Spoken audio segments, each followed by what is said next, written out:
We are getting to one of the trickier bits of running in the cloud, which is how do you connect inside of your servers to perform some maintenance or action.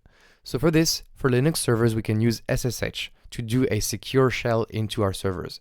So based on the operating system you have on your computer, you have different ways of achieving it. So I've separated Mac, Linux, Windows before version 10, and Windows after version 10. So the SSH is a command line interface utility that can be used on Mac or Linux, as well as Windows over version 10. Then if you have Windows less than version 10, you can use something called PuTTY.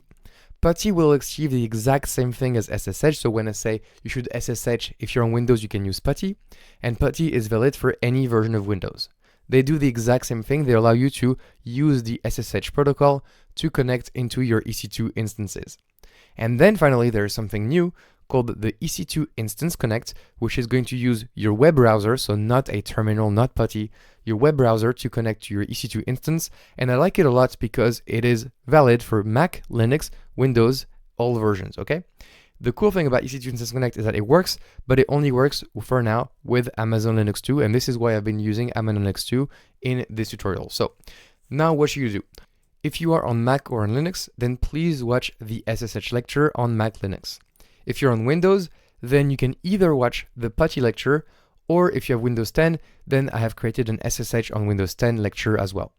Regardless, I am going to personally use in the future lectures EC2 Instance Connect. So if you want to have a look and play with it, I find it really simple. You don't need to install anything or use the command line interface if you're not familiar with it. So this could be very handy for all of you. Nonetheless, SSH is, in my experience, and I've taught hundreds of thousands of students, what caused the most troubles in this course. So if you get a problem with SSH, you can rewatch the lecture. You may have missed something, maybe a security group rule, maybe a command, maybe a typo, I don't know.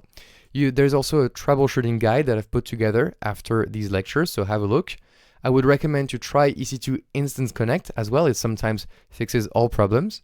And if none of these methods works, if one method works, then you're good to go, okay? You don't need to have them all working. If one works, you're good to go.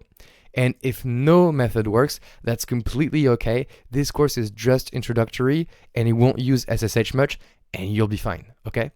So that's it just for the introduction. Now find your right lecture and I will see you in the next lecture.